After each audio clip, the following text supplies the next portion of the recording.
soldiers, this is Ghost 45, sorry. It's been cold all freaking day, but it's gone a little bit warm. But yeah, I'm going to be reacting to the top 50 scary levels in games, part 1. Because this video is an hour long, so excuse me. If you guys... Okay, I'm gonna try to react as much as I can, because the longer the video, the longer I gotta wait to upload, and that's it. Yeah, so don't forget to subscribe to Ted's top videos right here. So yeah, let's get this video started. Shit, I'm really regretting this. Legit. Goddamn, I hate this. This video contains flashing lights, unsettling content, violent content, jump scares, and sudden loud noises. Viewer discretion advised. Okay, that didn't get me. It's that one location gamers dread to return to.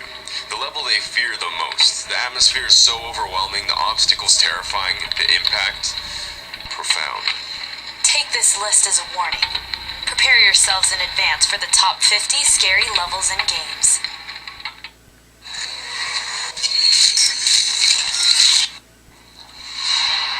The Desert of the Canaran, Rayman 3.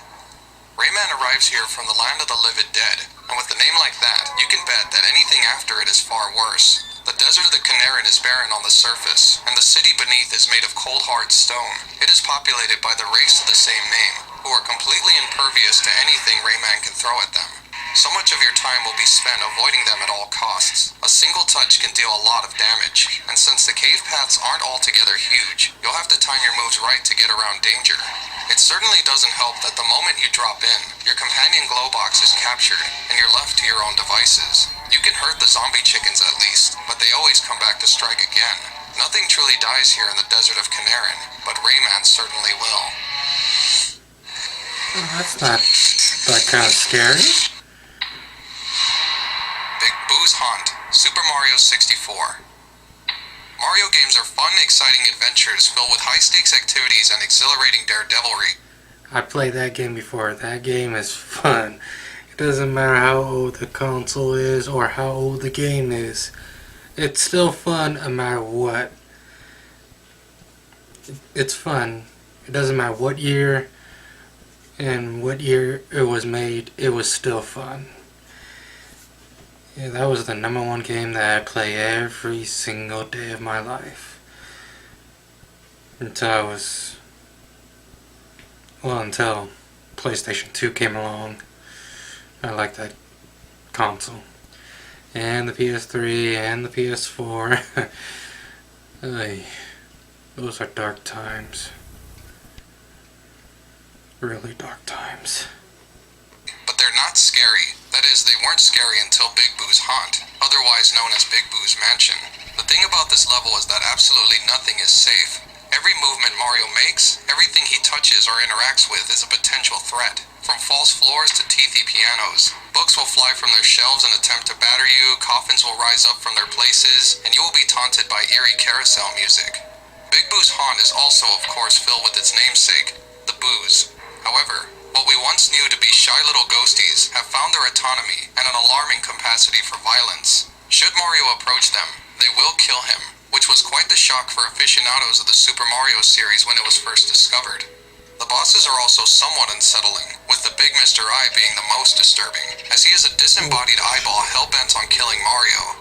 Big Boo's Haunt is iconically known as one of the levels that gave a lot of 90s kids enough nightmares to drive their parents mad. So perhaps consider that before you go on a nostalgia trip with your children.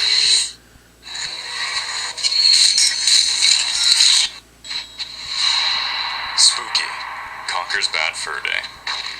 What was just meant to be a friendly visit to a long-lost ancestor turns very quickly into a mad fight to stay alive.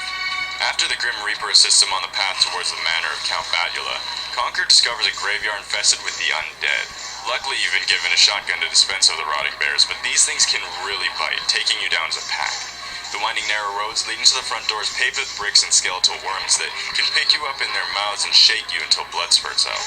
Once inside, Count Batula decides at the last minute to spare your life in exchange for helping him churn invading villagers in a giant gear contraption and feed the juices directly to him. This bloody ordeal wouldn't be so bad if you weren't already transformed into a bat and had to fly through the creepy mansion carrying your prey one at a time. Eventually, Batula eats too much ground flesh and bone, falling into his contraption and breaking the spell. Being a whole squirrel again doesn't help much when you have to face the undead again, navigating around or cutting through them as you search for the 3 keys that will help you escape. By far the most frightening part of the whole level, however, is in your escape, as you must roll down the path on top of a barrel, trying desperately not to fall off into the abyss below.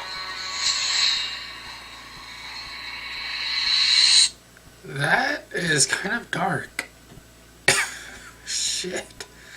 That is like the top number one thing is this game's dark. This that's not scary, that's just plain dark. Who made this game?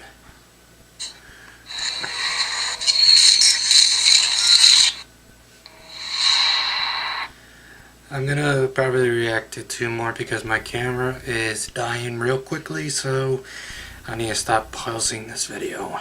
Eyeball World, Yume Nikki.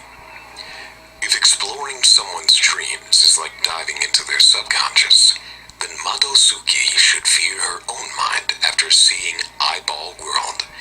Bloody eyeballs lay around the void, staring dead into space, arms just out of the ground, twitching, hoping to reach the heavens. Disembodied legs can be found as you wander through, some in pairs, some all alone. Eyes and lips without a face can be found, fused to the ground, but the faces that are encountered are ghostly and bloody, stripped of their features. The doorway out is itself a decomposing head still reaching out and screaming without a voice. You get the sense you've stumbled across a mass grave, which is only compounded by the ominous ambience in the background. Should you be morbid enough to stab the scattered organs and body parts, don't be surprised if you hear them scream. What the fuck? Sewer of the Imperial City. Star Wars, Shadows of the Empire. In an attempt to save Leia, Luke, Dash, and company head to the sewer system to prepare their plan. Dash's role is to clear their escape route once the Jedi Master and his friends have the rebellion leader in tow. But this mission isn't as simple as planting a few pulse bombs. It's a maze down there with the foulest looking pipes and waterways ever seen. Not only are there armed guards on patrol and robot sentries that crop up in the worst places, but the wildlife is not to be trifled with.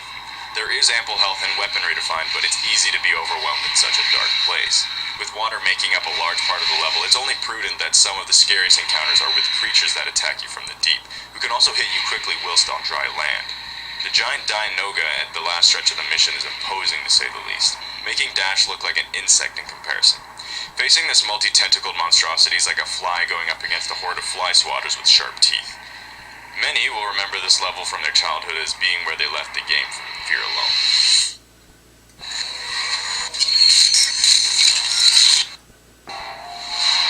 Treehouse, Far Cry. Jack Carver's training didn't cover genetically augmented super monkeys, but that's just what he'll face at this level. The experiments have escaped running rampant in the jungle, and you get to see their abilities firsthand from the moment you walk through the first door. From there, you head up into the trees where the screams and shouts of mercenary forces engaging the Trigen and clearly being vastly outmatched. Both the creatures and enemy soldiers appear from nowhere in this dense forest, with shots seemingly coming from random directions. Being high up may not be the smartest move if you don't want to be spotted, but to risk being on the ground is another story altogether. At least you can enjoy the sweet sight of a couple hostiles being barreled over along the path.